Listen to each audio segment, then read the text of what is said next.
राम नाम महाराज की जय हो। श्री ब्रह्म चेतन जी महाराज के द्वारा हम आप लोग निरंतर श्री राम नाम की महिमा श्रवण कर रहे हैं। आज के प्रसंग में है कि हमारे जीवन में जो गृहस्थी है उसके कर्ता धर्ता हम नहीं, कौन है? भगवान। तो गृहस्थी में राम कर्ता, इस तरह की भावना रखें।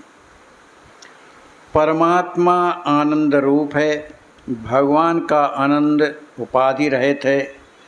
भगवान के सुहास्य वदन का ध्यान किया जाए, माने भगवान के प्रसन्नता मुख का ध्यान किया जाए।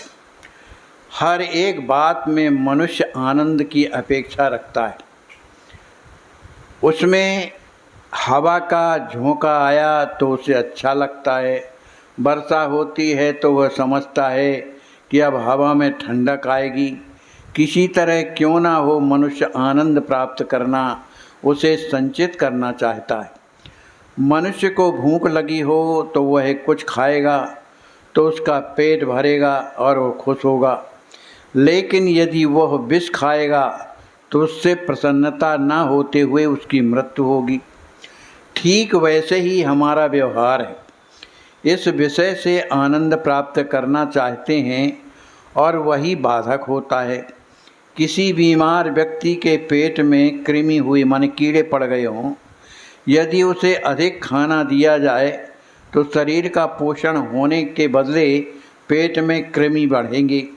उसी प्रकार सत्कर्म करते समय विषयों का प्रेम रखकर यदि वे किए जाएंगे तो उसमें विषय वासना ही बढ़ेगी, सत्कर्म का समाधान नहीं होगा।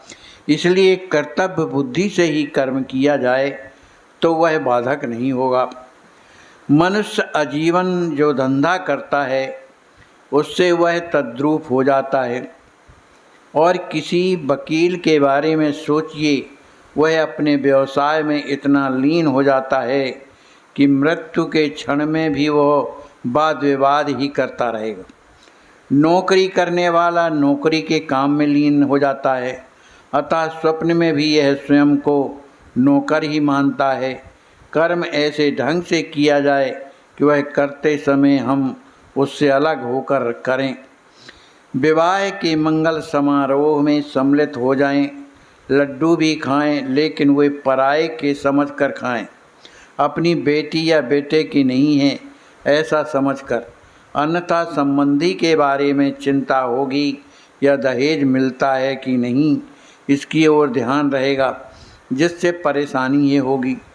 कोई भी कर्म के सिवाय नहीं रह सकता। यदि किसी को सज़ा देनी हो और उससे कहा कि हिलना डुलना मना है, पलकें हाथ पैर कुछ भी हिलाना नहीं है, तो क्या उसे यह संभव हो पाएगा? अतः कुछ ना कुछ कर्म तो होता ही रहेगा।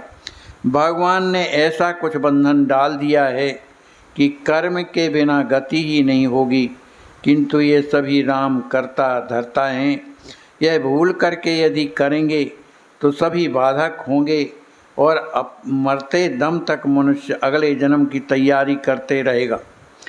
अतः देह के द्वारा कर्म करते समय भी मैं कर्म करने वाला नहीं हूँ, भगवान करने वाले हैं।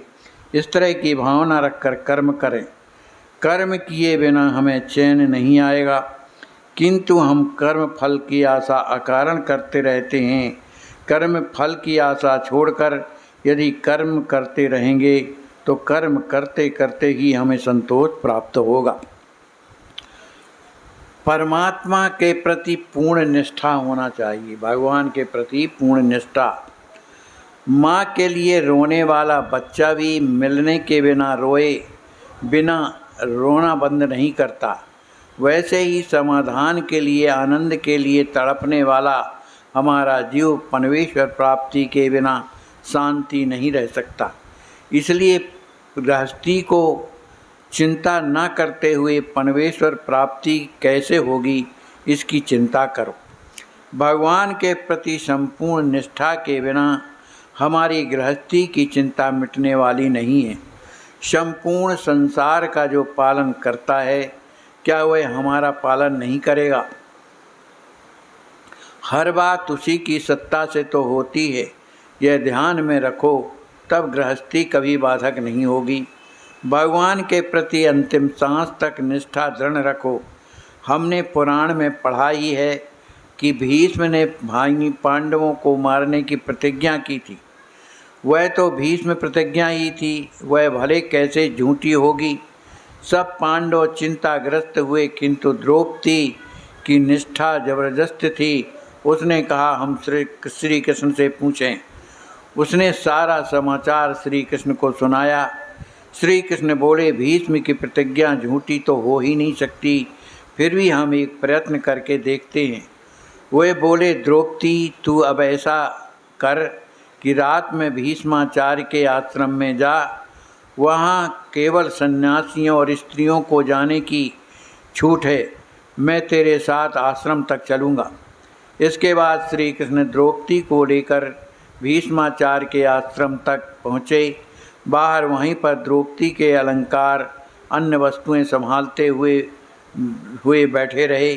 श्री कृष्ण ने उसे भीतर जाते हुए कहा, भीष्माचार्य अभी नींद की तैयारी में हैं, ऐसे समय तुम भीतर जाओ और कंगन की आवाज़ करते हुए प्रणाम करना। तदनुसार द्रौपदी भीतर गई। उसने कंगन की आवाज़ करते हुए भीष्माचार्य को प्रणाम किया। उन्होंने तुरंत उसे आशीर्वाद दिया, अखंड सौभाग्यवती रहो। बाद में जब उन्होंने देखा कि अरे ये तो द्रौपदी है, तब उन्होंने कहा, द्रौपदी यह युक्ति तुम्हारी नहीं है, तुम्हारे साथ कौन आया है बताओ तो। उसने कहा, मेरे साथ एक सेवक आया है, वह बाहर खड़ा है। भीष्माचार्य आश्रम से बाहर आए और उन्होंने देखा तो श्री कृष्ण को पहचाना, लेकिन अब जो काम करा लेना था वह तो हो गया। इसलिए मैं कहता हूँ कि परमात्मा पर पूर्ण निष्ठा रखो। इस निष्ठा में यदि कोई बाधक होता है तो हमारा अभिमान, यह अभिमान सबके लिए घातक है। उसे हटाने और मिटाने के लिए भगवान को बार बार अवतार लेना पड़ता है। यह अभिमान की डूब नष्ट करने के लिए नाम स्मरण के अलावा कोई दूसरा उपाय नहीं है। नाम स्मरण पर भक्त प्रहलाद ने जैसी निष्ठा रखी वैसी हम भी रखें। उसमें नाम स्मरण श्रद्धा से और निर्विषय होने के लिए किया जाए। हमें भी वह विषय वासना के लिए नहीं लेना चाहिए। नाम के सिवा अन्य कोई बात सत्य नहीं है। बोलिए श्री राम नाम महाराज की जय।